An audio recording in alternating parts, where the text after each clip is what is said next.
हरि ओम हरि ओम हरि ओम। अष्टादिवसीय गीता ज्ञान यज्ञ में आपका स्वागत है, आपका अभिनंदन है। इस प्रवचन श्रृंखला में आज हम श्रीमद् भगवद गीता के पंचदश अध्याय 15वें अध्याय पे हम चर्चा करेंगे। आप सबसे प्रार्थना है कि शीघ्र अतिशीघ्र उपस्थित हों, ऐसे आपसे निवेदन है। मैं भगवान को, पूज्य गुरुदेव को नमन करते हुए आज के सत्र में हम प्रवेश करते हैं।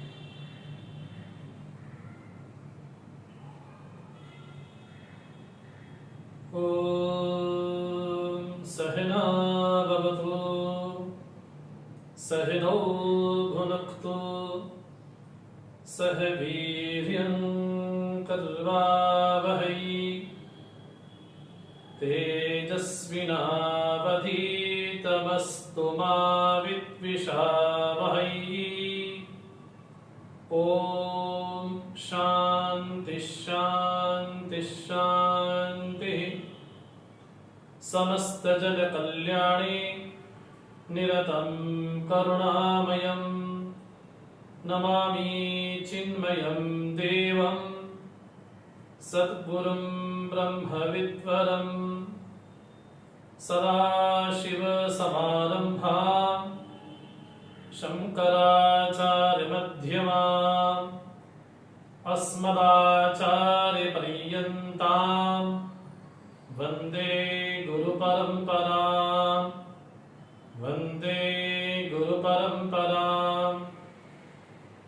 वसुदेवसुतं देवं कंसचाणूरमर्दनं देवकी परमानन्दं कृष्णं वन्दे जगद्गुरुं कृष्णं वन्दे जगद्गुरुं। हरि ओम। आज हम श्रीमद् भगवद गीता के 15वें अध्याय पर हम चर्चा करेंगे। इस अध्याय का नाम है पुरुषोत्तम योग। जो उत्तम पुरुष है, जो सृष्टि का आधार है, वो परमात्मा ही इस नाम से उच्चरित है। और ऐसा कहा जाता है कि 15वां अध्याय अपने आप में ही एक शास्त्र है। जैसा कि भगवान ने भी इस अध्याय के अंतिम में कहा, इति गुह्यतमं शास्त्रम इदम उक्तम मया अनघ। इस अध्याय के अंतिम भगवान जी निवेदन करते हैं, अर्जुन से कहते हैं, हे अनघ अर्थात हे निष्पाप अर्जुन, इति गुह्यतमं शास्त्रम इदम उक्तम मया, मेरे द्वारा तुमको मैंने गोपनीय शास्त्र कहा। तो 15वें अध्याय को भगवान ने स्वयं ही एक शब्द दिया कि ये शास्त्र है अपने आप में।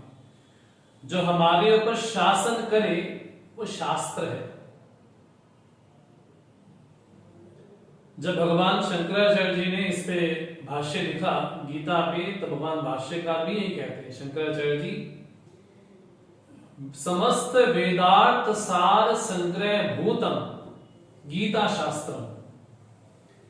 वेद का जो अर्थ है, अर्थात वेद जिस तत्व के बारे में कहना चाहता है, वो क्या है? बोले श्रीमद् भगवद गीता है।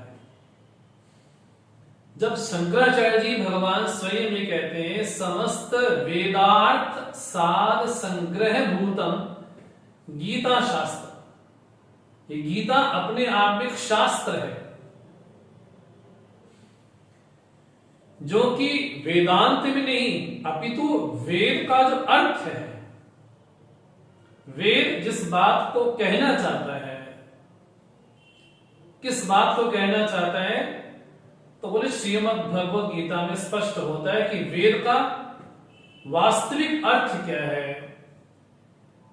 वेद दुर्विज्ञ हैं, लेकिन दुर्विज्ञ होने के साथ साथ गीता शास्त्र समस्त वेदों के अर्थों का सार संग्रह है। न केवल सार है अपितु उन सारों का भी संग्रह है श्रीमद् भगवद गीता। लेकिन जब भगवान ये कहते हैं इस अध्याय के अंतिम में, इति गुह्यतमं शास्त्र, ये गोपनीय शास्त्र, अर्थात जो सुयोग्य अधिकारी होगा उस सुयोग्य अधिकारी को ही ये बात स्पष्ट होगी।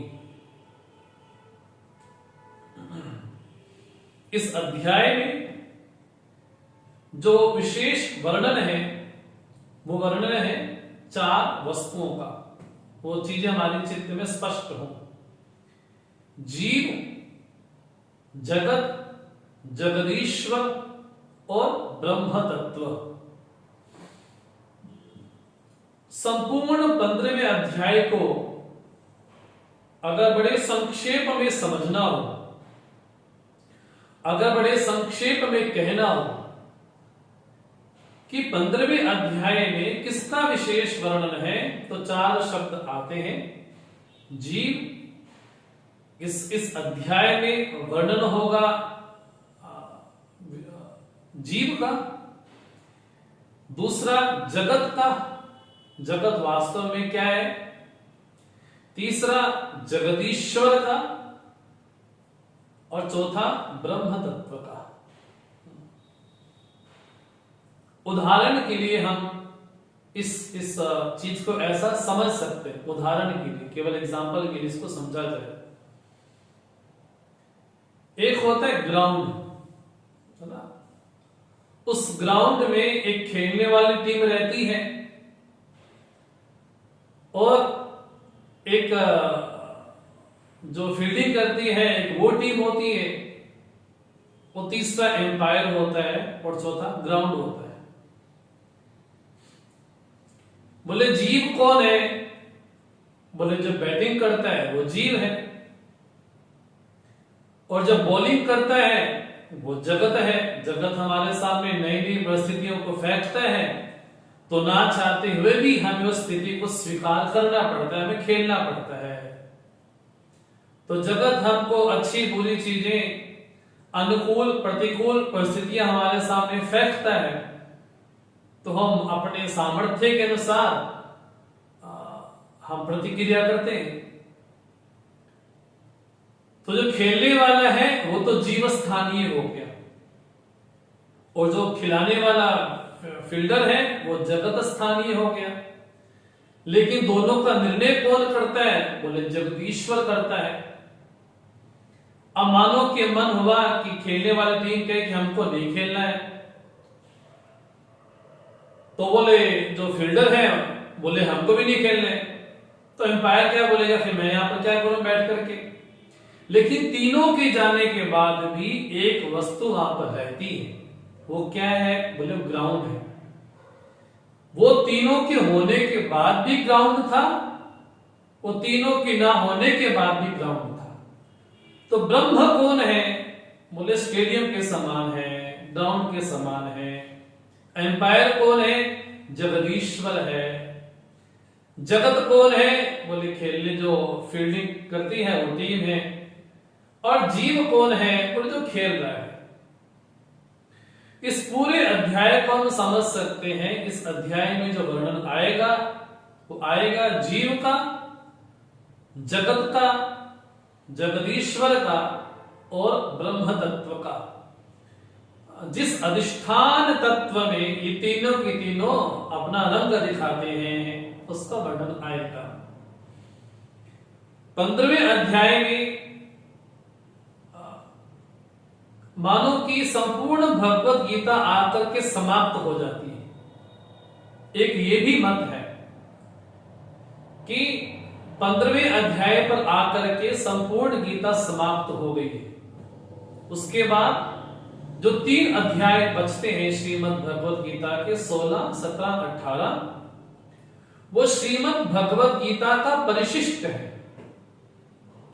परिशिष्ट अर्थात वो आनुषंगिक विषय, वो मूल विषय ना हो करके वो आनुषंगिक विषय ही है। जो विषय छूट गया था, कुछ उसको संक्षेप में कह दिया था, अब उसका जो परिशिष्ट बच गया वही इन 3 अध्याय में कहा गया है। इसलिए 15वें अध्याय को कहा जाता है कि ये गीता का मानो कि समापन है। अब यहां पर आके गीता समाप्त हो जाती है। इसलिए यह अध्याय बड़ा विशेष है और हमारी परंपरा में, हमारे चिन्मय मिशन में भी और अन्य साधु परंपरा में भी हम जब भोजन करते हैं तो भोजन करने के पूर्व हम इस 15वें अध्याय का पाठ करते हैं, क्योंकि अपने आप में संपूर्ण एक शास्त्र ही है। तो मानो कि पाठ करने के पूर्व आप एक शास्त्र का ही पाठ कर रहे हैं। तो शास्त्र तो बड़े बड़े, तो सबसे संक्षेप शास्त्र कौन सा है? तो कहा जाए 15वां अध्याय सबसे संक्षेप शास्त्र है। पुनः उस बात को निवेदन करो जब भगवान ये कहते हैं इति गुह्यतमं शास्त्रम इदं उक्तम मया अनघ। ये गोपनीय शास्त्र तुमको कहा, लेकिन इसके अधिकारी कौन है? तो भगवान ने कहा हे अनघ, हे निष्पाप। जो निष्पाप होगा वही श्रीमद् भगवत गीता का अधिकारी होगा, ये भगवान कहना चाहते हैं। तो पूर्व अध्याय में हमने परा अपरा प्रकृति को देखा, पूर्व अध्याय में हमने क्षर अक्षर तत्वों को देखा और वास्तव में दोनों एक ही हैं, ये भी हमने देखा। इस अध्याय में जो विशेष रूप से वर्णन होगा वो वर्णन होगा सृष्टि का। इसलिए बड़ा संक्षेप अध्याय है, बड़ा संक्षेप अध्याय है। एक वेदांत के पढ़ने की प्रक्रिया है, उस प्रक्रिया का बोलते हैं श्रवण। तो श्रवण का मतलब केवल कानों से सुनना नहीं होता। वेदांत में श्रवण का अर्थ होता है जिसमें 6 विधियां हो, उसमें जो पहली विधि है उसको देखना चाहिए। उसको बोलते उपक्रम उपसंहार। उपक्रम जहां से विषय प्रारंभ हुआ, उपसंहार जिस विषय को लेकर के चले थे उस विषय का वही समापन हुआ।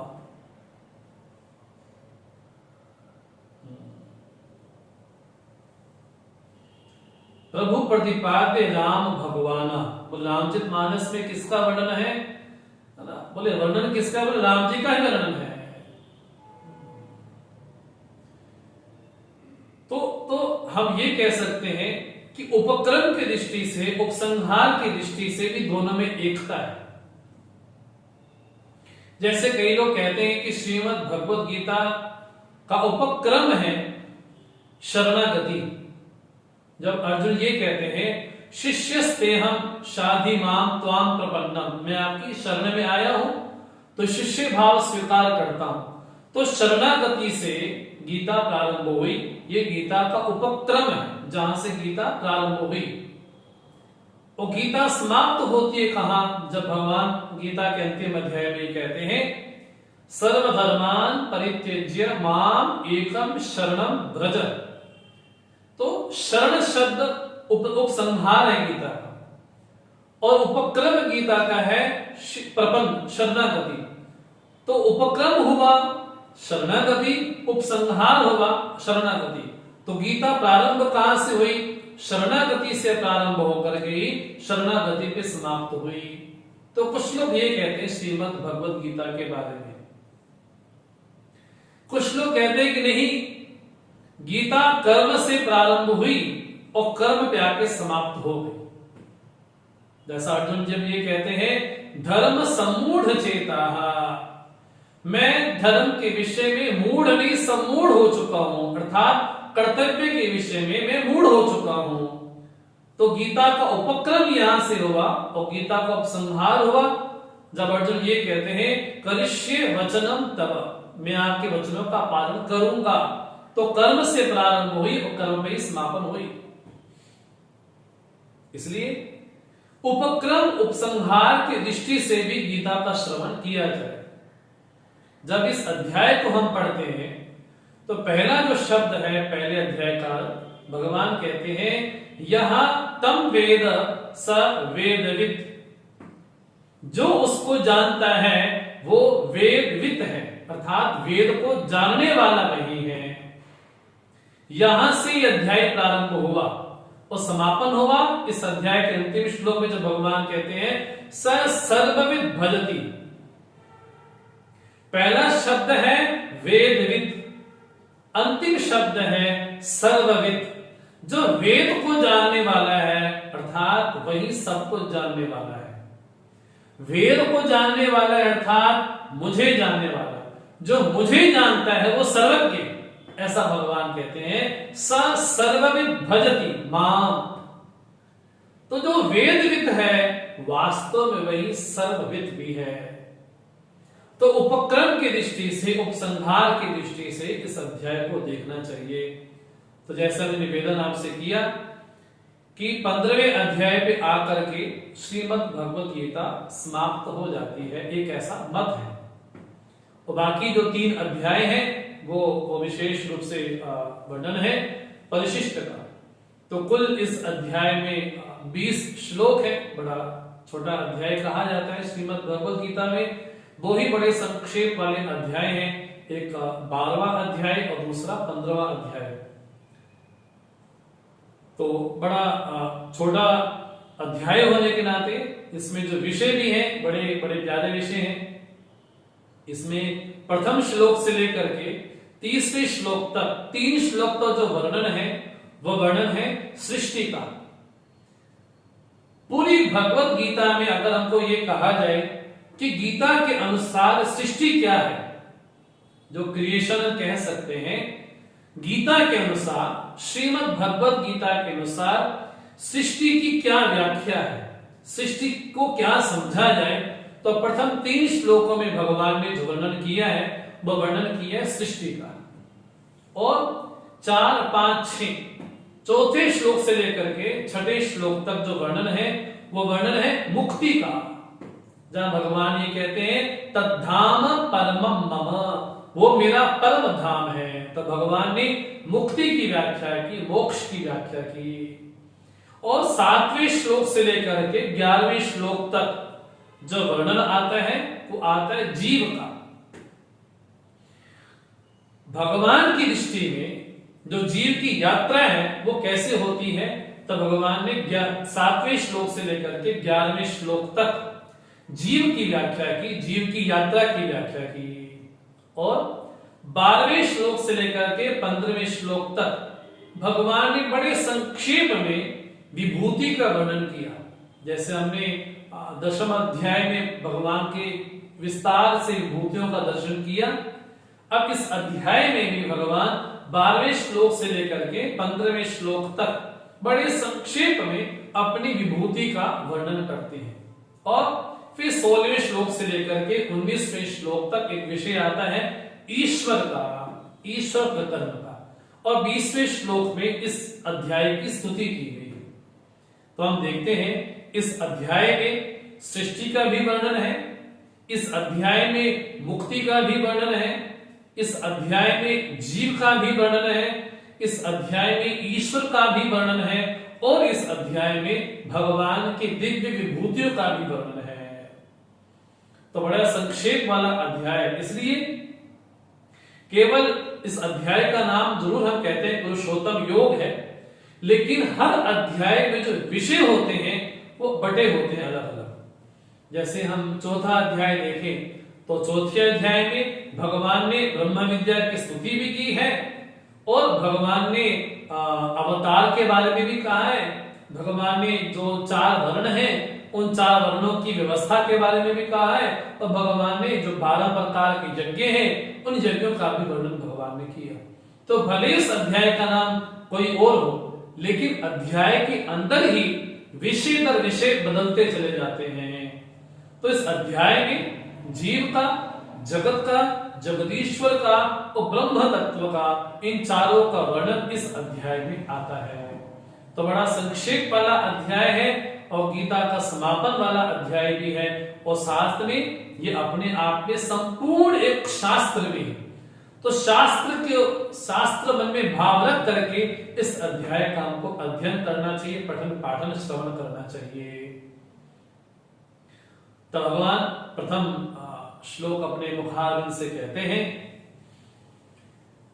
ऊर्ध्वमूलम अधः शाखम अश्वत्थम प्राहु अव्ययम छंदांसि यस्य पर्णानि यस्तम वेद स वेदवित्। भगवान कहते हैं सृष्टि को एक मन में परिकल्पना करो, एक रूप बनाओ, एक रूपक बनाओ कि संपूर्ण सृष्टि को हम कह सकते हैं। संपूर्ण सृष्टि क्या है? बोले एक वृक्ष है। तो संपूर्ण सृष्टि को भगवान ने केवल एक ही शब्द में समेट दिया। सृष्टि क्या है? बोले वृक्ष के स्थान पर है। अब आप कल्पना करते जाएं कि एक कोई वृक्ष हो।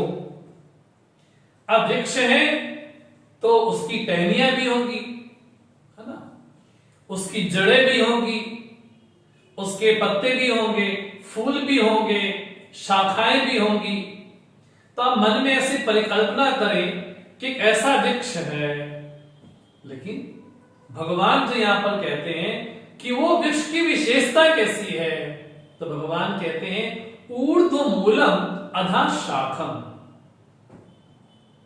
उसका मूल तो, जड़ जो है वो तो ऊपर है, और उसकी जो शाखाएं हैं वो नीचे हैं। हम आमतौर पर जो पेड़ देखते हैं, आमतौर क्या हमेशा पेड़ का स्वभाव यही देखते हैं कि जड़ नीचे होगी, ऊपर शाखाएं होंगी। लेकिन भगवान कहते हैं ये संसार का वृक्ष कैसा है? बोले इसकी जो जड़ है वो ऊर्ध्व में है, और उसकी जो शाखाएं हैं वो कैसी है? बोले नीचे और बहती उसकी शाखा। अधः शाखम, ऊर्ध्वमूलम अधः शाखम। कहने का भाव ये है उसका जो जड़ है वो कौन है? भगवान कहते हैं वो जड़ भी मैं हूं। जड़ है अर्थात उसकी जो उस पेड़ की जो जड़ कौन है? बोले कोई शून्य नहीं है। उस पेड़ की जड़ कोई पंचभूत नहीं है। उस पेड़ की जड़ कोई त्रिगुण नहीं है। इस पेड़ की जड़ कोई न्यायिक वैशेषिक के कोई द्रव्य नहीं है। कौन है? बोले जो अव्यक्त माया शक्ति है, उसका जो सर्वाधिष्ठान परमात्मा है, बोले वही इसके जड़ रूप में है। तो भगवान कहते हैं ये वृक्ष कैसा है? तो का अश्वत्थ वृक्ष है। अश्वत्थ एक बोलते हैं पीपल के पेड़ को। तो दोनों में समानता क्या है? पीपल के पेड़ में और संसार के पेड़ में समानता क्या है? बोले जिस तरह से पीपल का जो पेड़ होगा उसके जो पत्ते होंगे बड़े चंचल होंगे, बाकी कहीं हवा चल ना रही हो लेकिन वहां पर तो जरूर हवा चलेगी। तो दोनों में साम्यांश क्या है? बोले जिस तरह से पेड़ के पत्ते चंचल होते हैं, बोले उसी तरह से संसार वृक्ष भी ऐसा ही है। इसका नाम क्या है? अश्वत्थम। संस्कृत में आने वाले कल को बोलते श्व, जैसे टुमारो बोल देते हैं कल के लिए हम। तो संस्कृत में आने वाले शब्द को बोलते हैं श्व, जो कल हो श्व बोलते हैं। लेकिन इसके शब्द लगाए अश्व। अश्व मैंने जो कल तक रहेगा कि नहीं रहेगा, जिसका ये पता भी ना हो, उसको कहते अश्वत्थ। कल तक ऐसा रहेगा कि नहीं रहेगा ये भी नहीं कह सकते हम, कुछ नहीं कह सकते। अरे भाई जब बोलने वाला बंदा बैठा है, कल तक ये भी नहीं रहेगा ये भी कोई निश्चय नहीं है। बोले ये भी चला जाएगा, कल तक इसका भी भरोसा नहीं। जब तक सांस आ रही है तब तक भगवान का शुक्रिया, अब नहीं आई तो नहीं आई। लेकिन भगवान क्या कहते हैं? ये संसार कैसा है? बोले अश्वत्थ के समान है। श्वतिष्ठति नवा, कल तक रहेगा कि नहीं रहेगा जिसका ये भी भरोसा ना हो, उसको कहते अश्वत्थम। प्राहु ऐसा कहते हैं, लेकिन संसार वृक्ष कैसा है? अव्ययम, बोले नित्य प्रवाही है, चलता आ रहा है। कब से चलता आ रहा है ये कुछ कह नहीं सकते, कब से प्रारंभ हुआ ये कह नहीं सकते। तो सृष्टि कैसे चलती आ रही है? बोले अव्यय मैंने प्रवाही रूप से नित्य है। जैसे गंगा की धारा बहती बहती बहती बोले प्रवाही रूप से नित्य है। जैसे आपने दीपक जलाया ना, तो आपने दीपक जलाया और दीपक तो जल रहा है, लेकिन आधा पौना घंटा भी हो गया तब आपको लगता है कि दीपक अभी भी चल रहा है। बोले नहीं, वो दीपक की लो तो हजारों बार मर चुकी है, हजार बार पैदा भी हो चुकी है, वो जो लो है, लेकिन लगता क्या है? वो एक सरीखी लगती है। संसार भी कैसा है? बोले हजारों बार मर चुका है, हजार बार पैदा भी हो चुका है। क्या बोलते? अव्ययम। अव्ययम मैंने प्रवाही है, दीपक की लो के समान। उसकी लो हजार बार मरती भी है, पैदा भी होती है, लेकिन लगती कैसी है? एक सरीखी लगती है, मतलब प्रवाही है। तो मन में ऐसी कल्पना करें कि ऐसा वृक्ष हो जिसकी जो जड़ हो वो ऊर्ध्व हो, उसकी जो शाखाएं हो अधा हो।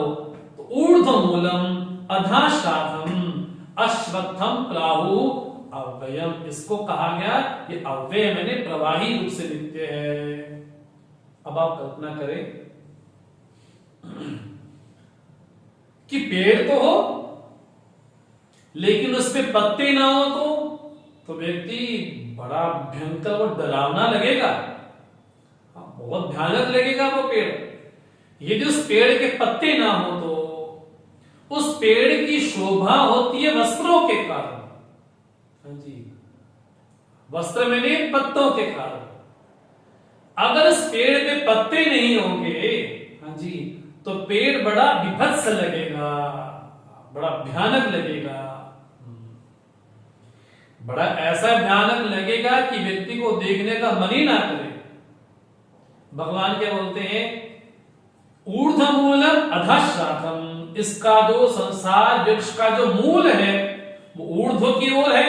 ऊर्ध्व कहने का अर्थ ये है कि सृष्टि कैसी है? तो भगवान शंकराचार्य जी अपने शंकर भाष्य में बोलते हैं चेतन पूर्विका इयम सृष्टि। ये सृष्टि चेतन पूर्विका अर्थात सृष्टि जड़ से पैदा नहीं हुई, सृष्टि पंचभूत से पैदा नहीं हुई, सृष्टि त्रिगुण से पैदा नहीं हुई। कहां से पैदा हुई? बोले मूल में तो परमात्मा ही बैठा हुआ है। लेकिन बड़े विचित्र बात कह दी, जिस परमात्मा से कुछ पैदा नहीं हो सकता उससे संसार का बड़ा भयानक वृक्ष पैदा होगा। ये थोड़ी वेदांतिक चर्चा यहां पर आ जाती है। वो परमात्मा कैसा है? बोले वो तो सबका कारण होने के बाद भी स्वयं अकारण है। हाँ जी, कारण है कैसा? बोले सबका कारण होने के बाद भी अकारण, उससे कुछ निकल नहीं सकता। जैसे दूध से दही बन गया तो उसमें विकार आ गया, उसमें परिणाम आ गया। लेकिन परमात्मा कारण कैसे है? हाँ जी, अधिष्ठान दृष्टि से वो परमात्मा इस जगत के कारण है। लेकिन उस परमात्मा से कुछ निकल नहीं सकता। जब निकल नहीं सकता तो आया जगत कैसे? बोले ये तो माया जाल है, किसी को तो माया जाल कहा गया। अब भगवान कहते हैं इसका मूल ऊर्ध्व है, इसकी शाखाएं अधा है, इसको नाम दिया गया कि ये अश्वत्थ वृक्ष है। और जैसा निवेदन कर रहे थे कि पेड़ तो हो लेकिन पत्ते ना हो तो बड़ा बड़ा बड़ा क्रूप लगेगा पेड़ हो। तो उसके पत्ते कौन से हैं? तो कहा छंदांसि यस्य पर्णानि, उस पेड़ के पत्ते कौन से हैं? तो कहा छंद जो है उस पेड़ के पत्ते हैं। हाँ जी, हाँ जी, जो वेद की रचाएं हैं, जो वेद के मंत्र हैं, तो सारी सृष्टि, स्थूल सृष्टि, सूक्ष्म सृष्टि, अव्यक्त सृष्टि, जो भी सृष्टि आप नजर में आ रही है, जो भी इदम वाच्य सृष्टि है, अर्थात स्थूल सूक्ष्म अव्यक्त प्रकार की तीनों प्रकार की जो सृष्टियां हैं, हाँ जी, वो सुशोभित किससे हो रही हैं? हाँ जी, उसमें जो हरियाली कहां से दिखाई पड़ रही है? बोले वेद की ऋचाओं के कारण, वेद मंत्रों के कारण। अर्थात अब इतने सारे देश हैं, भारत तो है ही है, सौभाग्य से हम वेद को जानते भी हैं, पढ़ते भी हैं, लेकिन कई देश के देश ऐसे हैं जिनको पता ही नहीं है कि वेद कौन सी चिड़िया का नाम है। उनको ये पता ही नहीं है कि श्रीमद् भगवत कौन सा ग्रंथ होता है कि नहीं भी होता, ये भी नहीं पता। तो उस दृष्टि से क्या हुआ, वेद की ऋचाएं अर्थात जो ज्ञान की राशि है जी, तो पूरा जगत सुशोभित किससे होता है? बोले बोले नैतिक मूल्यों से, जीवन मूल्यों से, नैतिक बल से। हाँ जी, जो जो जो संपत्तियां हैं, जो नीतियां हैं, जो अनुशासन है, उस अनुशासन के कारण ही पूरा जगत शोभनीय लगता है। अगर जगत में धर्म ना हो, धर्म संबंधी कर्म ना हो, तो जगत बड़ा कुरूप दिखाई पड़ेगा। अगर जगत में अनुशासन ना हो तो क्या होगा?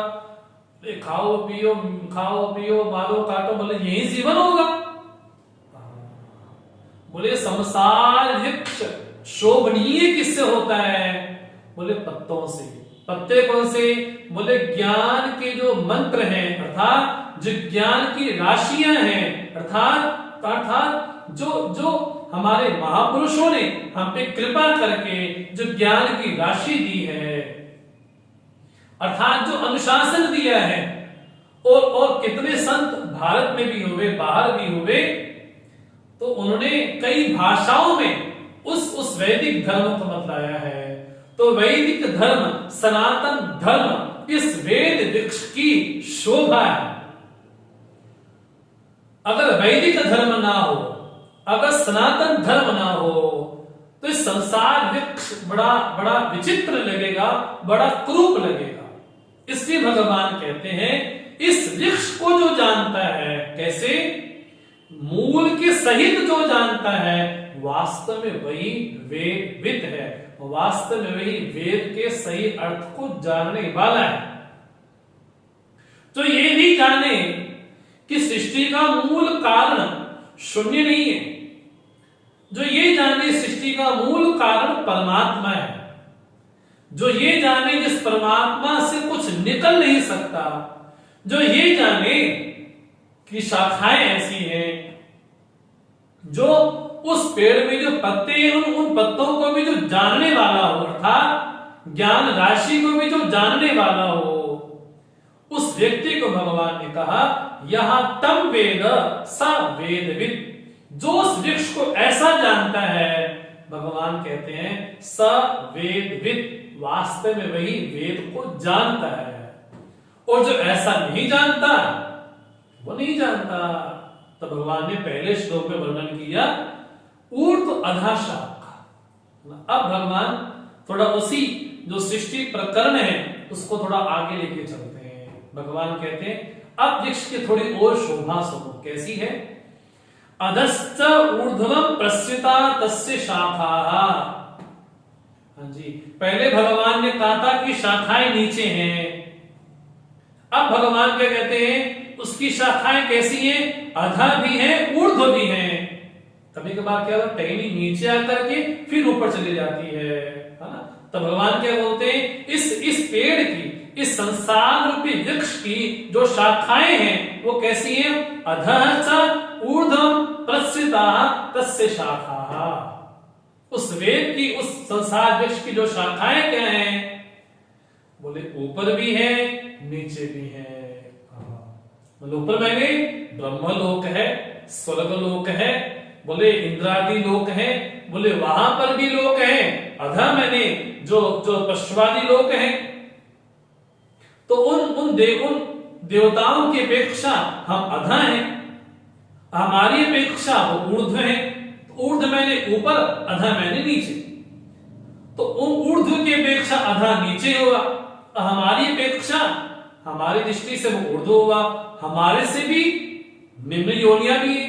बोले पशुवादी योनि कैसे? बोले हमसे भी अधम है।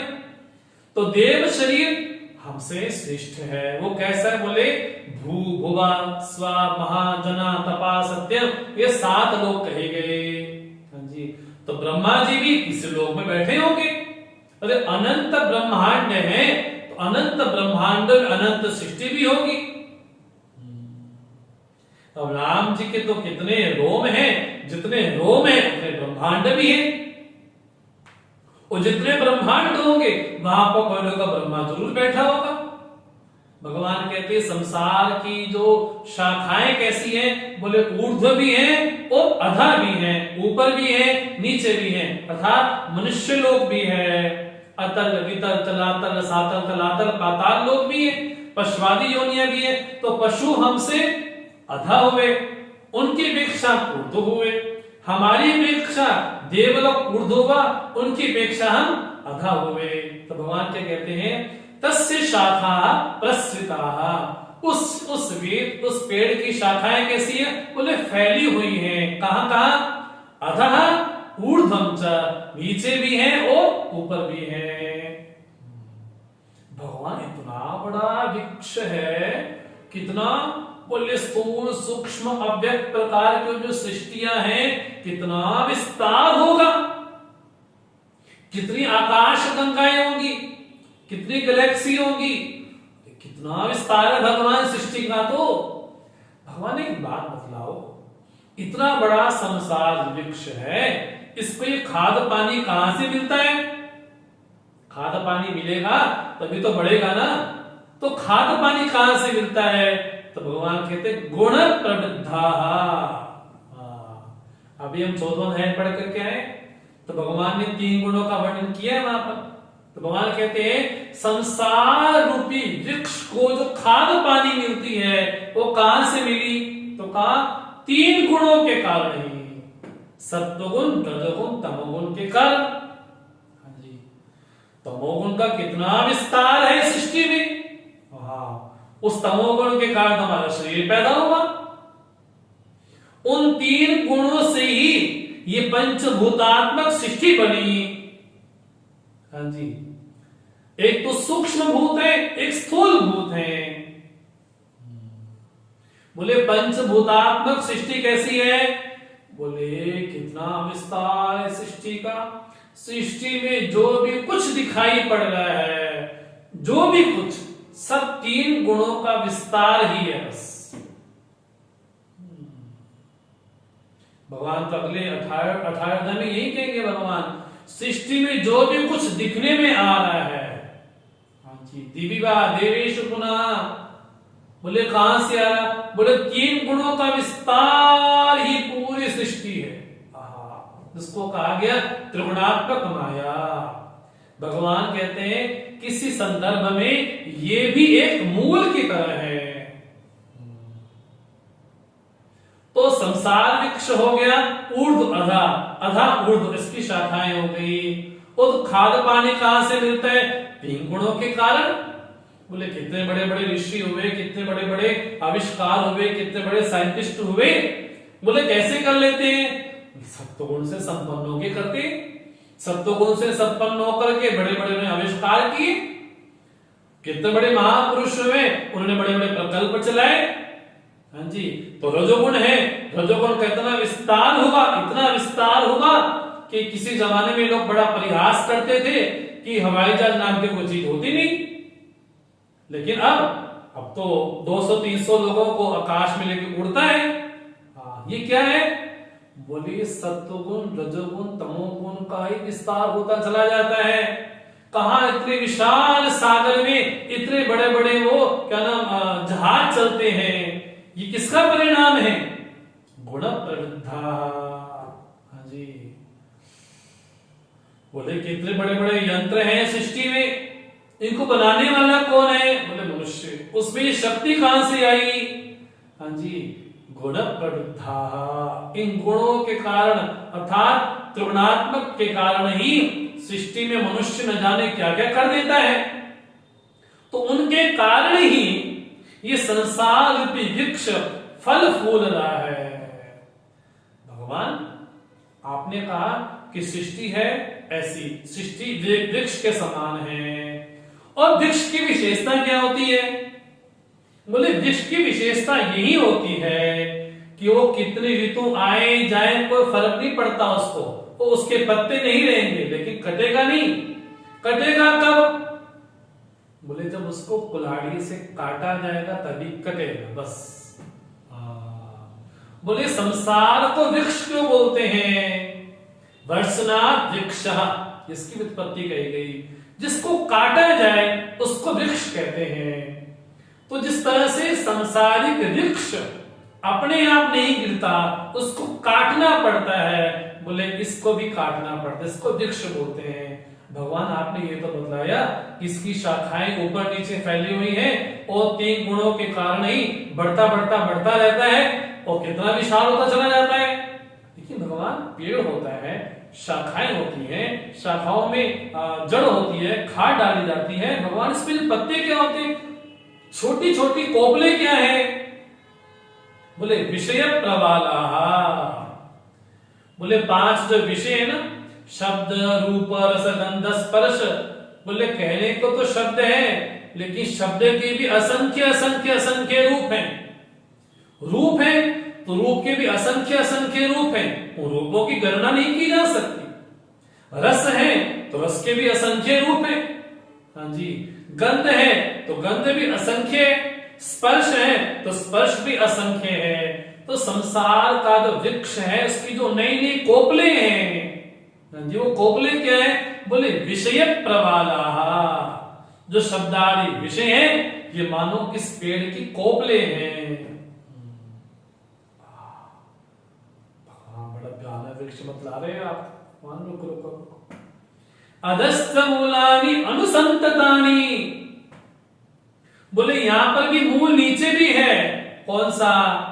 बोले कर्मानुबंधीनि मनुष्य लोके। हाँ जी, जिस लोक में हम रहते हैं ना, मनुष्य लोक, बोले एक जड़ तो यहां पर भी है। तो मनुष्य करता क्या है? बोले कर्म करता है। तो कर्म से होता क्या है? बोले व्यक्ति बंधता है। बोले संसार का इतना बड़ा भयानक वृक्ष जब पैदा हुआ, बना, तो किसके कारण बना? बोले जीव कर्म करता है, कर्म फल भोगने के लिए उसको क्या चाहिए? शरीर चाहिए। तो शरीर किससे बनेगा? बोले पंचभूत से बनेगा। फिर पंचभूत से बनेगा तो पंचभूत कहां होंगे? लोक में होंगे। तो जब पंचभूत होंगे, हाँ जी, तो जीव ने कर्म किया, तो कर्म फल भोगने के लिए वैसी परिस्थिति का निर्माण भी करना पड़ेगा। अगर सुख मिलना है तो अनुकूल परिस्थिति ही होगी, अगर दुख मिलना है तो प्रतिकूल परिस्थिति होगी। तो जीव को उनके कर्मों का फल देने के लिए इतनी बड़ी सृष्टि का निर्माण हुआ। आज कोई ब्रह्मा भी है, वो भी अपने कर्मों के कारण ही है। तो ब्रह्मा भी एक जीव है। अगर आज कोई इंद्र भी है तो अपने कर्मों के कारण ही, इंद्र भी एक जीव ही है। तो भगवान ये मूल कैसा है? बोले मनुष्य लोक में जो कर्म करते हैं ना, उन कर्मों के कारण ये संसार का महावृक्ष, महान वृक्ष ऐसा उधेड़ बनता चला जाता है। हाँ जी, कभी आपने ध्यान दिया हो, जो यज्ञोपवीत होता है जनेऊ, उसकी एक धागा कहीं मिस हो गया तो उसको कितना भी बाहर निकालने की कोशिश करें, वो उल्टा उलझता चला जाता है। सो संसार वृक्ष कैसा है? बोले ऊर्ध्व भी शाखाएं हैं, अधा भी शाखाएं हैं, अधा भी शाखाएं, ऊर्ध्व भी शाखाएं, और 3 गुणों के कारण बढ़ता रहता है। उसकी कोपले विषय के समान है, लेकिन जो मूल में एक और जड़ है। कौन सी? बोले कर्मानुबंधीनि। कर्म जो धर्माधर्म जब कर्म करते हैं, उन कर्मों के कारण ही को ब्रह्मा योनि में बैठा, उन कर्मों के कारण ही को मनुष्य योनि में आया, उन कर्मों के कारण ही, हाँ जी, को पशु योनि में गया। इसलिए वेद श्रुति ये बोलती है हमारे जन्म का हेतु कौन है? तो कहा यथा कर्म यथा श्रुतम। जैसा हमारी वासनाएं हैं, जैसे हमारे संस्कार हैं और जैसा हमारा कर्म है, उन संस्कारों के अनुसार, वासना के अनुसार, कर्म के अनुसार हमारा अगला जन्म निश्चित होता है। कितना भयानक वृक्ष भगवान, कितना भयानक वृक्ष कर्मों से बंधा बंधा बंधा रहता है।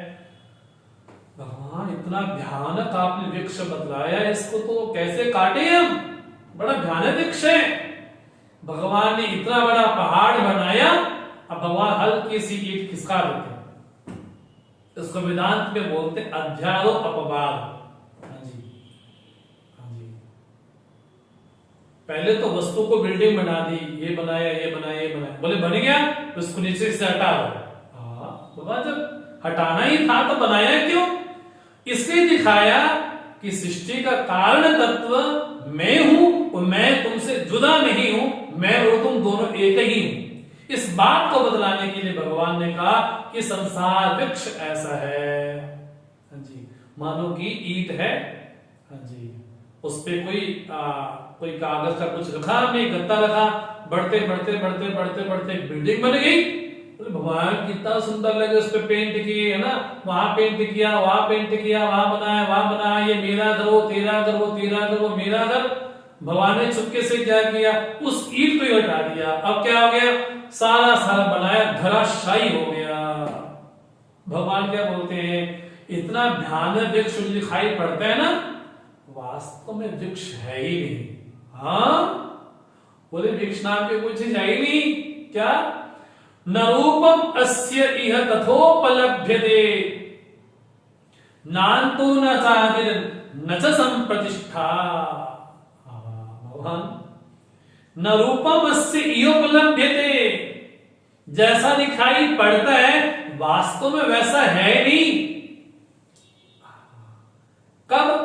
बोले इह मैंने विचार काले, पारमार्थिक दृष्टि से जब साधक विचार करता है, चिंतन करता है, जब ये सोचता है कि जो अविनाशी तत्व होगा, जो सबका कारण होने के बाद भी अकारण होगा, जो चेतन वस्तु होगी, उससे तो कुछ पैदा हो नहीं सकता, उससे तो कुछ बन नहीं सकता। जब कुछ बन नहीं सकता, जब कुछ पैदा नहीं हो सकता, तो फिर ये संसार वृक्ष कहां से आया? बोले ये आविद्यक है। आविद्या का मैंने जब तक अज्ञान है तब तक सत्य लग रहा है। जैसे अज्ञान का ध्वंस होगा, बोले कुछ भी नहीं दिखेगा, कैसा लगेगा, सब झूठ लगेगा, कुछ था ही नहीं है यहाँ पर। जैसे हम जादूगर का खेल देखने जाते हैं ना, वो हमारी आंखों को ऐसा बांध लेता है, अरे उसने ना कबूतर बना दिया, कबूतर का अपन ने घोंसला बना दिया, कभी ये कर दिया, कभी वो कर दिया, हम तालियां बजाते, क्या बात है, बढ़िया बढ़िया बढ़िया।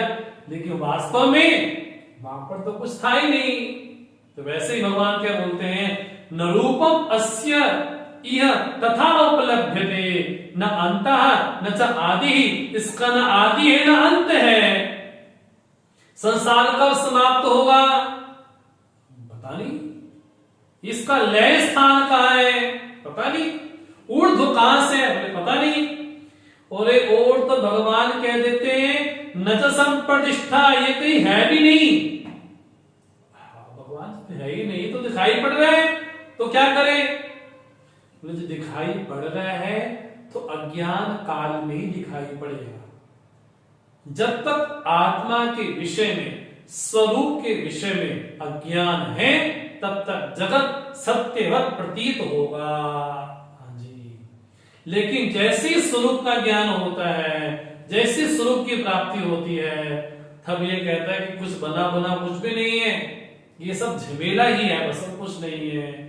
लेकिन जब तक अविवेक है, जब तक अज्ञान है, तब तक संसार कैसा है? भगवान कहते हैं अश्वत्थम एनम सुविरूढ़ मूलम,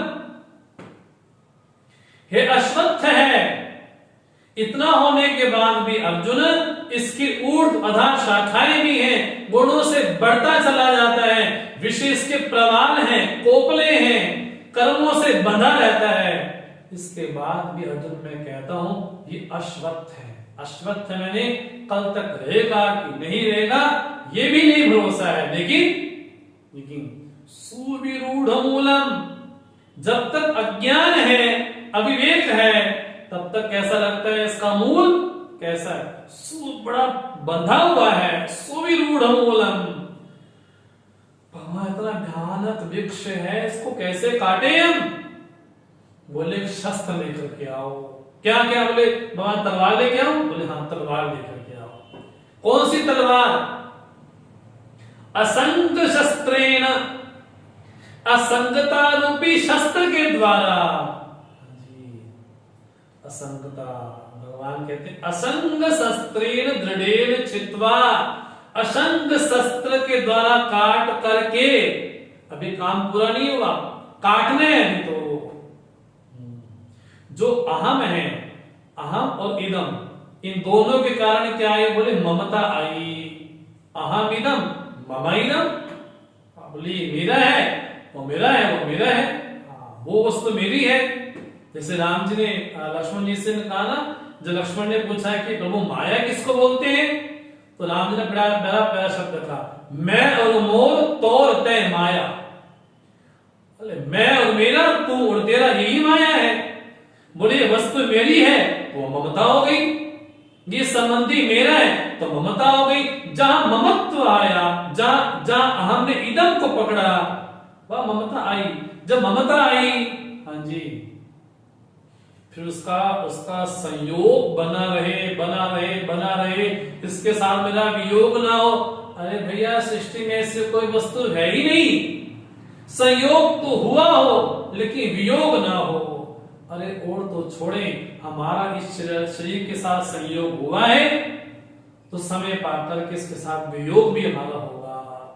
इसलिए भगवान कहते हैं अहम और इदम से क्या हुआ?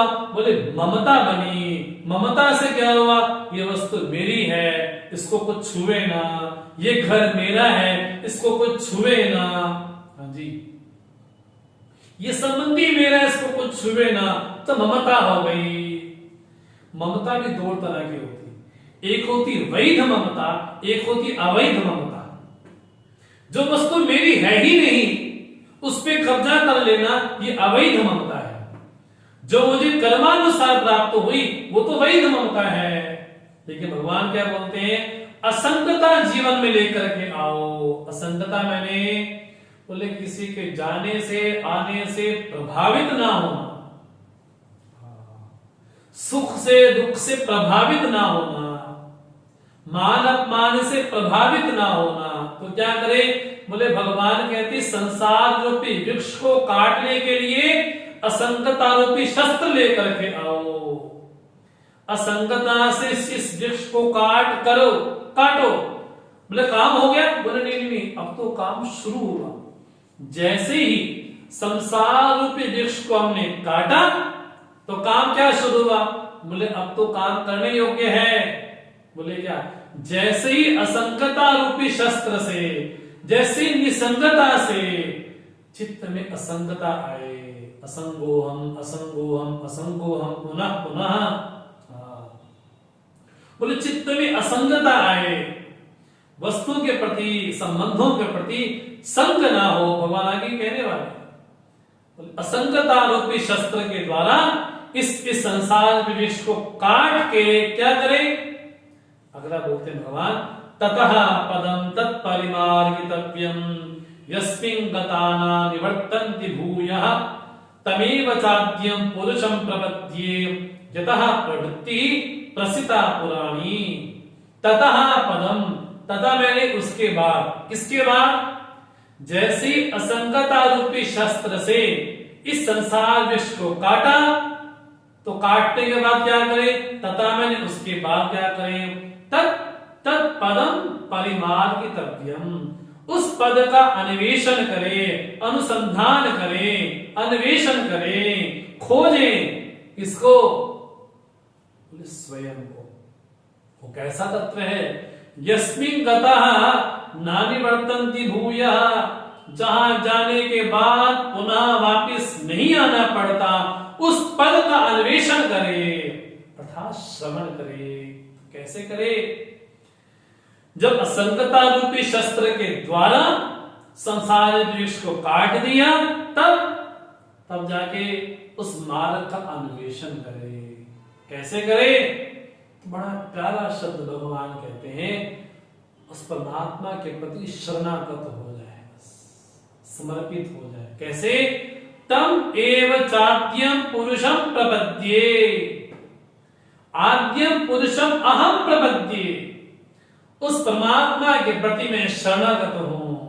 गुरबाणी में आया ना, पार ब्रह्म शरणाई। ये पार ब्रह्म शरणाई क्या है? बोले जो आदि पुरुष है, अर्थात जो मेरा स्वरूप है, उसके प्रति शरणागत हो जाए, समर्पित हो जाए। बस भक्ति के द्वारा वहां पर समर्पित हो जाए। कैसी भक्ति? परम प्रेम रूपा भक्ति। तो भक्ति कैसी है? बोले वहां पर दो नहीं है, वहां पर एक है। जैसे बोलते ना, प्रेम गली अति सांकरी, जामे दू न समाये। वो तो इतनी इतनी छोटी सी गली है ना, वहां पर दो आ ही नहीं सकते, वो तो एक ही रहेगा वहां पर। इसलिए भगवान कहते हैं, जब जैसे ही असंगता रूपी शस्त्र के द्वारा उसको काटा, तब उस पद का अन्वेषण करे, जहां जाने के बाद वापिस पुनः नहीं आना पड़ता संसरण में। उसके लिए क्या करे? तमेव शरणं प्रपद्ये, तम एव, उसी की ही शरण में जाए। जैसे भगवान सातवें अध्याय बोल करके आए, देवी हेषा गुणमयी मम माया दुरत्यया माम एव ये प्रपद्यन्ते, जो मेरी ही शरण में आते हैं। भगवान क्या बोलते हैं? तम एव, उसी की ही, आद्यम पुरुषम प्रपद्ये, उस पुरुष के प्रति शरणागत हो जाए, समर्पित हो जाए। जिस पुरुष से क्या हुआ? यथा प्रवृत्ति प्रसिद्धा पुराणी, बोले जिस पुरुष से ये संसार माया में वृक्ष उत्पन्न हुआ, उस आदि पुरुष के शरणापन्न हो जाए, उसके शरणागत हो जाए। बस भगवान उसको शरणापन्न होने के लिए कोई कुछ योग्यता चाहिए हमको? बोले हाँ, ज्यादा नहीं, कुछ थोड़ी सी योग्यताएं चाहिए। बस उन योग्यताओं को अपना लोगे तो उस अव्यय पद की प्राप्ति हो जाएगी। इस पद का अन्वेषण करना है तो क्या करें?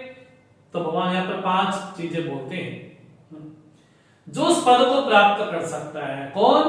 निर्माण मोहा, जित संग दोषा, अध्यात्म नित्या, विनिवृत्त कामा, द्वंद्वे मुक्ता, सुख दुख संगेही। इन 5 विशेषणों वाला जो होगा उसको भगवान कहते हैं अमूढ़ा। हाँ जी, अव्ययम पदम तत् अव्ययम पदम गच्छन्ति, जो मूढ़ नहीं है, माने अमूढ़ है। अमूढ़ा, जो विवेकी है, जो चिंतनशील है, जो मननशील है, ऐसे जो अमूढ़ लोग हैं, तत् अव्ययम पदम गच्छन्ति, वो उस अव्यय पद को प्राप्त करते हैं। उनमें क्या विशेषता है? भगवान कहते हैं निर्माण मोहा। हाँ जी, वहां पर मान तो मोह नहीं है। हाँ जी, मान कहा अहंता की प्रधानता से और मोह का ईदंता की प्रधानता से। बोले जिसके जीवन से मान और मोह समाप्त हो गया, निर्माण मोहा। जित संग दोषा, हाँ जी, संग ही अपने आप में दोष है, इसका जिसने त्याग कर दिया था, जित संग दोषा। कपिल भगवान कहते हैं मां देवहूति से, संग दोष हरायते। बोले ऐसे महापुरुषों का संग करना चाहिए जो भवबंधन से छुटकारा दिलवाए, और ऐसे संसारियों का संग नहीं करना चाहिए जो भवबंधन में डाल दे। क्या बोलते हैं? जित संग दोषा। बोले संगों का जो दोष है, जिसके चित्त से समाप्त हो गया। अध्यात्म नित्या, वो आध्यात्मिक है। हाँ जी, वो परमात्मा के स्वरूप का आलोचन करता है। आलोचन मैंने असमन्तात लोचनम, हाँ, चारों ओर से परमात्मा का ही चिंतन करता है, अर्थात वो आध्यात्मिक है। विनिवृत्त कामा, जिसकी समस्त कामनाएं उस परमात्मा के प्रति समर्पित हो गई है। द्वंद्वे मुक्ता सुख दुख संगई। बोले जगत में जो भी द्वंद्व है उनसे भी मुक्त हो गया है। ऐसा जो महापुरुष होगा उसको कहा गया वो अमूढ़ है। ऐसा अमूढ़ जो होगा तत् अव्ययम पदम गच्छन्ति, उस अव्यय पद को प्राप्त करते हैं। भगवान उस पद की विशेषता क्या है? भगवान कहते हैं न तद्भासयते सूर्यः न शशांको न पावकः यद् गत्वा न निवर्तन्ते तद्धाम परमं मम। उस पद को न सूर्य प्रकाशित कर सकता है, न शशांक, न चंद्रमा, न अग्नि, यद् गत्वा न निवर्तन्ते तद्धाम परमं मम। सूर्य अर्थात वो नेत्र का विषय नहीं है, हाँ जी, चंद्रमा अर्थात मन का दृश्य नहीं है, और वाणी, अग्नि मैंने वाणी, वो वाणी का भी विषय नहीं है। तो वाणी का विषय न होने के कारण का पावकः न तद्भासयते, मन का विषय न होने के कारण कहा शशांकः न तद्भासयते, नेत्र का दृश्य न होने के कारण कहा न सूर्य तद्भासयते। हाँ जी, उस पद को, उस तत्व को सूर्य भाषित नहीं करता, न शशांक न पावक, यद् गत्वा न निवर्तन्ते, जहां जाने के बाद वापिस नहीं आना पड़ता, तद्धाम परमं मम, वो मेरा परम धाम है। भगवान ऐसे कैसे संभव है कि गति तो हुई लेकिन आगति नहीं हुई, जाना तो हुआ लेकिन वापस नहीं आना हुआ, क्योंकि जगत में यही देखा गया है, गति होगी तो आगति भी होगी, अगर गया है तो वापस भी आएगा। लेकिन ऐसी कौन सी चीज है कि गया तो सही लेकिन वापस नहीं आया? भगवान बोलते हैं तद्धाम परमं मम, वो मेरा परम धाम है। भगवान ये कहना चाहते हैं जो गया वो मेरे से विलग नहीं था, वो मेरे से अलग नहीं था, जो मेरे में मिला, हाँ जी, वो अज्ञान के कारण नहीं मिला प्रतीत होता था, लेकिन जो मिला वो मैं ही अपने आप को मिला। इस बात को बतलाने के लिए भगवान ने एक नया प्रसंग शुरू किया। भगवान कहते हैं ममैवांशो जीवलोके जीवभूतः सनातनः मना षष्ठानि इंद्रियाणि प्रकृतिस्थानि कर्षति। जो मेरे में मिला वो मेरे से विलग नहीं था, इस बात को बतलाने के लिए भगवान ने कहा ये मेरा ही अंश है। यहाँ पर अंश अंशी वाला खेल करने के लिए भगवान नहीं आए, अभी तो जो प्रसंग चल रहा है उस प्रसंग के लिए यहाँ पर भगवान ने कहा। लेकिन जो पक्षी होते हैं ना, पक्षी मैंने पूर्व पक्षी, वो ये नहीं कहते भगवान ने क्या कहा मेरा अंश है, लेकिन प्रसंग कौन सा चल रहा है? प्रसंग ये चल रहा है कि जो मेरे में मिला वो मेरे से जुदा नहीं था, मेरे से अलग नहीं था। इस बात को बतलाने के लिए कहा ममैवांशा जीवलोके जीवभूतः सनातन। जीव कौन है? बोले सनातन है। बोले जो अनंत होगा उसका अंश भी तो अनंत ही होगा ना। चेतन अमल सहज सुख राशि, वो तो ज्ञान की सुख की राशि है। वो मेरा अंश कैसा है? बोले जिस तरह से घट का आकाश है, अगर घड़े को फोड़ दिया जाए तो कहां लीन हुआ? बोले महाकाश में लीन हो गया। वो जो घट की उपाधि थी, वो घट की उपाधि टूटी, जो आकाश में मिल गया। अब इसमें कौन सा आकाश किसमें गया? बोले वो भी आकाश था, ये भी आकाश है। आकाश ही आकाश में मिल गया, हाँ जी, अपने स्वरूप को प्राप्त हो गया, यही तो अंश है। भगवान क्या बोलते हैं ममैवांशः जीवलोके जीवभूतः सनातनः। सनातन है, चिरंतन है, अविनाशी है, ये मेरा ही स्वरूप है। जीव नाम की कोई चीज है नहीं परमार्थिक दृष्टि से। भगवान भाष्यकार के दादा गुरु गौड़पादाचार्य जी महाराज क्या बोलते हैं? संभवोस्य न विद्यते न कश्चित् जायते जीवा, संभवोस्य न विद्यते यत्र किंचित् न जायते। ये तो परमार्थिक दृष्टि, इसको बचाने के लिए बहुत बड़ा सामर्थ्य चाहिए, इसको बचाने के लिए श्रद्धा चाहिए, इस बात को बचाने के लिए विवेक चाहिए, वैराग्य चाहिए, समाधि संपत्ति चाहिए, और विशेष भगवान का अनुग्रह चाहिए। जब तक अनुग्रह कृपा विशेष ना हो तब तक इतना बड़ा सत्य धारण नहीं हो सकता। लेकिन भगवान क्या कहते हैं?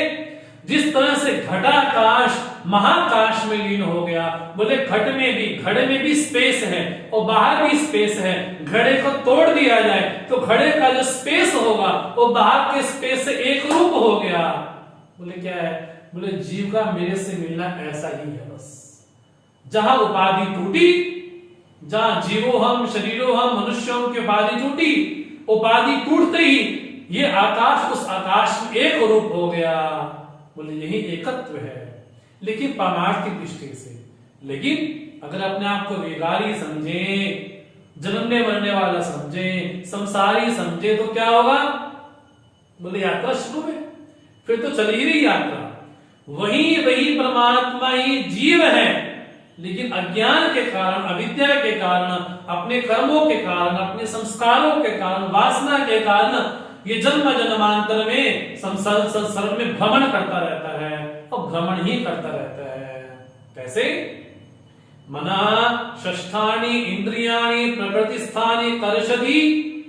जैसे व्यक्ति शरीर छोड़ता है तो क्या करता है? बोले इंद्रियों के सहित, हाँ जी, मन के सहित, हाँ जी, क्या करता है? खींचता है, वहां से खींच करके लेके जाता है। हाँ, कौन? बोले मैं। कौन? बोले मैं ईश्वर हूं। कौन? जीव हूं। भगवान क्या बोलते? शरीरम यद अवाप्नोति यच्चापित कामति ईश्वरः गृहीत वैतानि संयाति वायु गंधान इव आशया। बोले जैसे जीव अपने शरीर को छोड़ता है तो कैसा होता है? बोले ये तो शरीर पे शासन करने वाला है ना, तो शासन करने के कारण नाम क्या पड़ गया? बोले ईश्वर। तो ईश्वर को ही जीव कहा गया, अर्थात वो कार्य कर्ण संघार का स्वामी है। तो स्वामी होने के कारण क्या गया? बोले ईश्वर है। बोले क्या करता है? गृहीत्वा एतानि संयाति वायु गंधात् इव आशया। बोले बगीचे में पुष्प हो, वहां पर बड़ी प्यारी प्यारी सुगंध आ रही हो, बोले कहीं दूसरी जगह सुगंध आ रही हो तो वहां से क्या करती है? वायु उस सुगंध को ले जाती है, तो पता भी नहीं चलता। तो वायु कौन है? बोले जीव है। हाँ जी। शरीर कौन है? बोले पुष्प है। और गंधान, बोले इसको लेकर के चला जाता है। तो वायु स्थानीय जो जीव है इस सारी मटेरियल को लेके चला जाता है। गृहीत्वा एतानि संयाति वायु गंधात् इव आशयात्, इनको लेकर के चला जाता है। जिस तरह से वायु सुगंध को लेकर के उड़ जाती है, उसी तरह से ये जीव सारी इंद्रियों को लेकर के उड़ जाता है। किस किस को? कौन से सामग्री है? तो कहा श्रोत्रम चक्षु स्पर्शनम च रसनम घ्राणम एवच अधिष्ठाय मनश्चाय विषयान् उपसेवते। हमारे जो इंद्रियां हैं, हाँ जी, इनको सहित लेकर के वे लेके चला जाता है, मन के सहित वहां पे लेके चला जाता है। कहा? बोले अन्य शरीर में। तो वहां पर जाके क्या करता है? बोले वहां पर भी वही करता है जो यहां पर करता है। कैसे? बोले जैसे उदाहरण के लिए समझे इस बात को, व्यक्ति कहीं नौकरी करता हो, कहीं जॉब करता हो, तो सारा सामान पैक करता है। हाँ जी। तो पैक करने के बाद क्या करता है?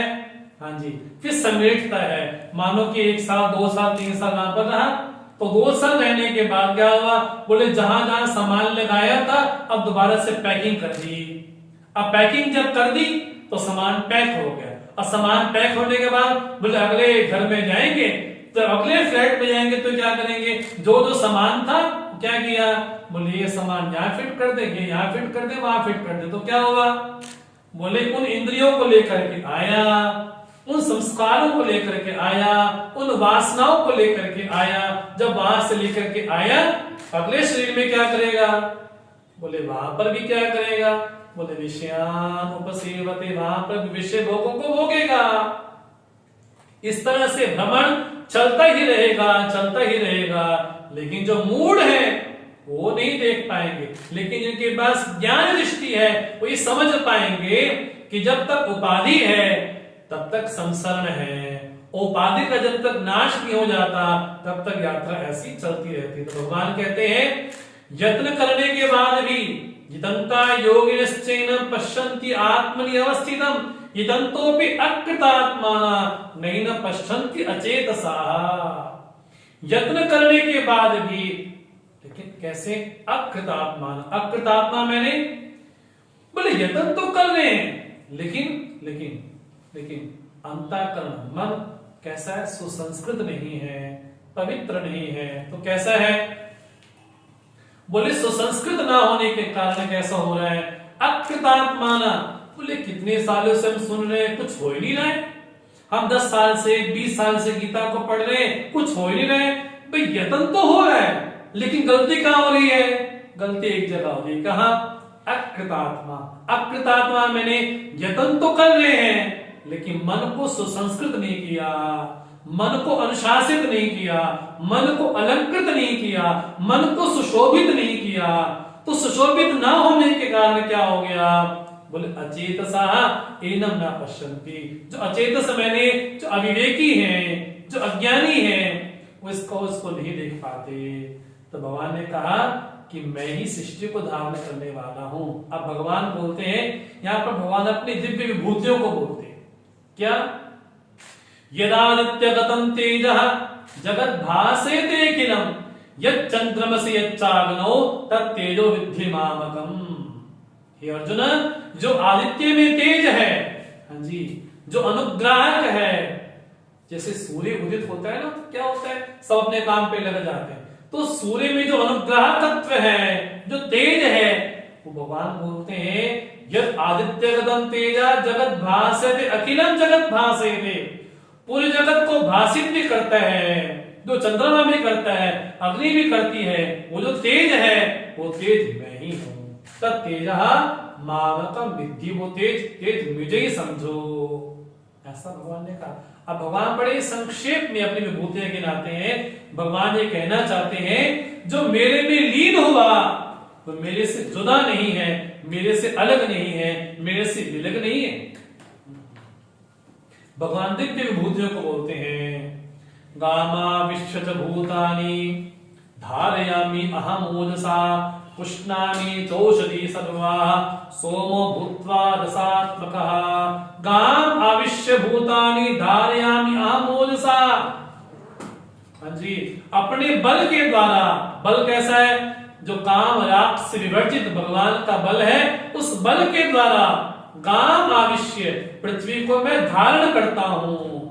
हाँ जी, पुष्णामि चौषधि सत्वा। बोले औषध जब रस आता है ना, रस कौन है? रसो भूत्वा। हाँ जी, सोमो भूत रसात्मका। भगवान तो अमृत रूप है।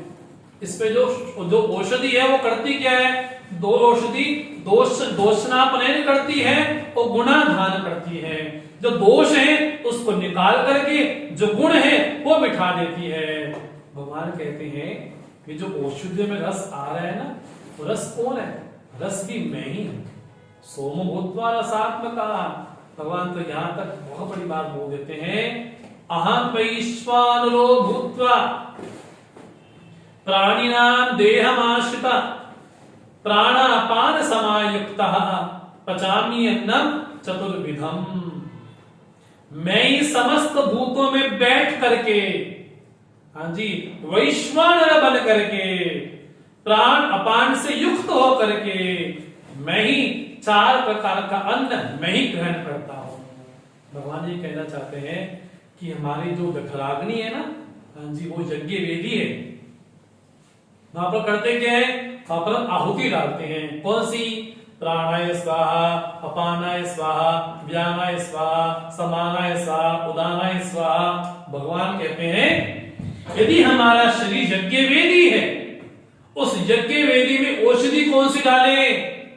अन्न कौन सा डाले? जो डालने योग्य हो।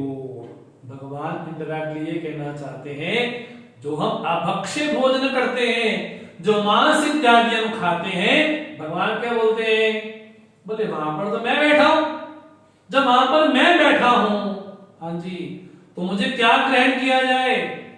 जो भगवान को प्रिय हो वस्तु भगवान को अर्पित की जाए, और जो प्रिय ना हो भगवान को कैसे अर्पित हो पाएगी? फिर वो बोले भगवान बोलते मैं ही 4 प्रकार का अन्न मैं ही खाता हूँ, चाहे खाने वाला हो, चाहे चाटने वाला हो, चाहे चूसने वाला हो, चाहे चबाने वाला हो, बोले मैं ही इसको भोजन करने वाला मैं ही हूं। अब भगवान सर्वोक्ति बोलते हैं क्या, सर्वस्य चाम विधि सन्निविष्टः मत्ता स्मृति ज्ञानम अपोहनम च वेदैश्च सर्वैः अहमेव वेद्यः वेदांत कृत वेद विदेव चाहम। सर्वस्य हृदय, सभी प्राणियों के हृदय में अहम एव सन्निविष्टाः, सभी प्राणियों के भीतर हृदयस्थ में मैं ही रहता हूं। तो कितनी बड़ी बात बोलते हैं, सभी प्राणियों में सर्वस्य, हाँ जी, सभी प्राणियों के हृदय में मैं ही निवास करता हूं और मेरे द्वारा ही मत्ता स्मृति ज्ञानम अपोहनम, मेरे द्वारा किसी को स्मृति ज्ञान या अपोहन होता है। या दूसरा अर्थ कहें कि मेरे कारण ही स्मृति मैंने जो स्वप्नावस्था है, ज्ञान मैंने जो जागृत अवस्था है, अपोहन मैंने जो सुषुप्ति अवस्था है, वो मेरे कारण ही होती है। जो भी हम कुछ पढ़ पाते हैं ये भगवान की कृपा ही है। सर्वै वेदै अहमेव वेद्यः, हाँ जी, जानने योग्य क्या है, बोले मैं ही हूं। सर्वै वेदै अहम एव वेद्यः, संपूर्ण वेदों में जानने योग्य कौन है, बोले मैं ही हूं। और वेद का रचयिता कौन है, यो भी मैं हूं। तो जानने वाला भी मैं, जानने वाली वस्तु भी मैं, हाँ जी, और वेद भी मैं। तो क्या बोलते हैं, वेदांत कृत वेद विदेव चाहम, वेदांत कृत और वेद विदेव चाहम। बोले वेदता भी वही है और वेद्य भी वही है और वेद भी वही है, अर्थात तीनों अलग अलग नहीं है। वेदता भी, वेद भी और वेद्य भी कौन है, अहमेव, मैं ही हूं। भगवान ये कहना चाहते हैं, जैसे पहले श्लोक में कहा ना, स सर्वविद, वो जानने वाला है। अब क्या बोलते हैं, आगे अंतिम श्लोक में बोलेंगे स सर्वविद, जो वेदविद है वो सर्वविद है। तो भगवान ये कहना चाहते हैं, अज्ञान के कारण, अविद्या के कारण जीव अपने स्वरूप को विस्मृत हो गया, तो विस्मृत होने के कारण बोल देता है कि मैं उससे जुदा हूं, मैं उससे विलग हूं, मैं उससे अलग हूं, जुदा होने के कारण। लेकिन ज्ञान की स्थिति में उसमें मुझ में कुछ भेद नहीं, भेद तो है नहीं, लेकिन भेद दिखाई पड़ता है तो किसके कारण, बोले अज्ञान के कारण। इससे बड़ा प्यारा श्लोक भगवान बोलते हैं, 15वें अध्याय का जो 15वां श्लोक है वो अपने आप में एक बहुत बड़ा महावाक्य है भगवान का। कितनी बड़ी बात भगवान बोल देते हैं, हाँ जी, सर्वै वेदै अहमेव वेद्यः। तो जानने योग्य सृष्टि में क्या है, बोले मैं ही हूं। ये वेद की श्रुति है, साक्षात वेद श्रुति ये बोलती है, तमेवेकं जानथ आत्मानं अन्यो वाच विमुंचत। बोले जानने योग्य सृष्टि में कुछ है, बोले परमात्मा ही है बस, उसके अलावा बोले जान के भी नहीं जाना योग्य ही है बस। तम एव एकम जानथ आत्मानं, बाकी बोले बाकी तो वाणी का व्यापार ही है बस, कुछ भी नहीं है इसके अलावा। तो जानने योग्य कौन है, बोले जानने योग्य भी मैं ही हूं। वेदांत कृत वेद विदेव चाहम।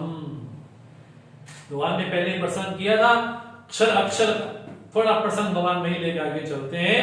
द्वाविमो पुरुष उलोके शरश्चाक्षरेव च क्षर सर्वाणि भूतानि कूटस्थोक्षर उच्यते। उत्तमः पुरुषस्तु अन्यः परमात्मा इति उदाहृतः यो लोकत्रयमाविश्य बिभर्तयति ईश्वरः। जो जगत में सद्रूपता लगती है, प्रियता लगती है, आनंद लगती है, वो क्या है, बोले आगंतुक है बस। जिसको क्षर अक्षर भगवान ने कहा, पूर्व अध्याय में कहा, भगवान क्या कहते हैं, सर्वाणि भूतानि क्षरः। ये तो क्षर कोटि में आ गए।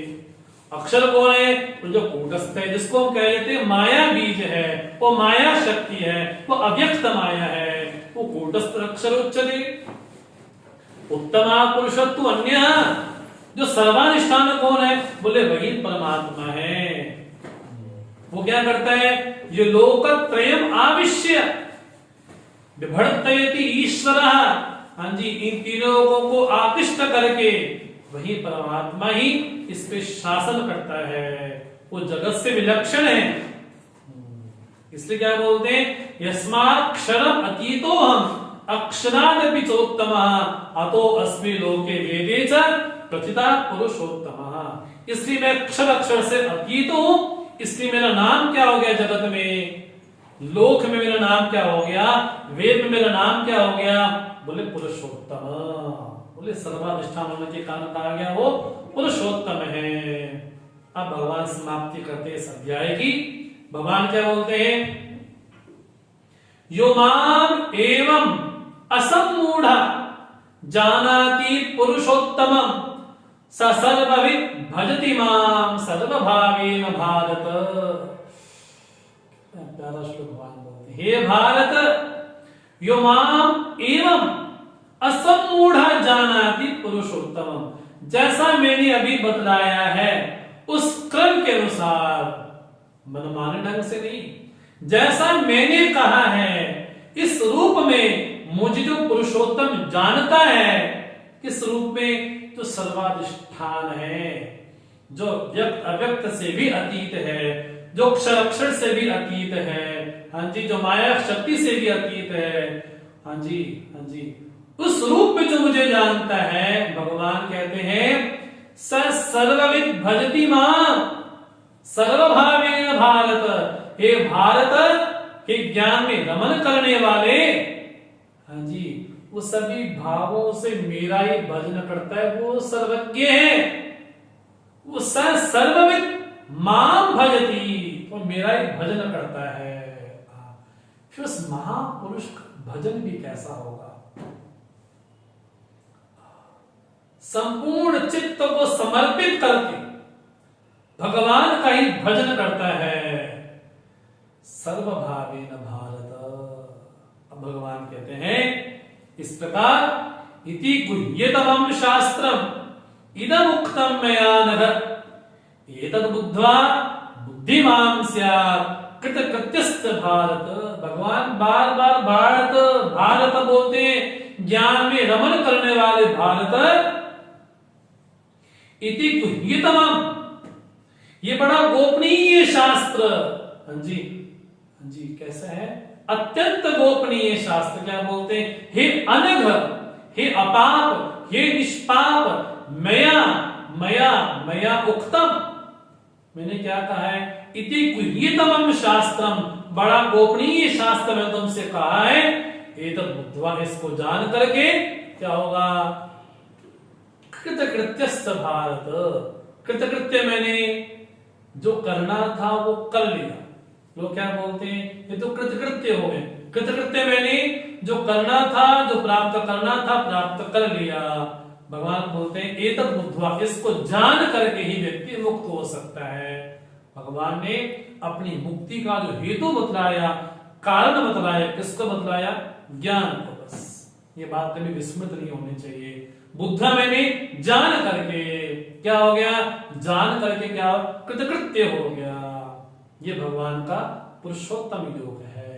इस तरह से आकर के इस अध्याय में जीव, जगत, जगदीश्वर और सर्वाधिष्ठान ब्रह्म, पुरुषोत्तम, इनका वर्णन इस अध्याय में हुआ है।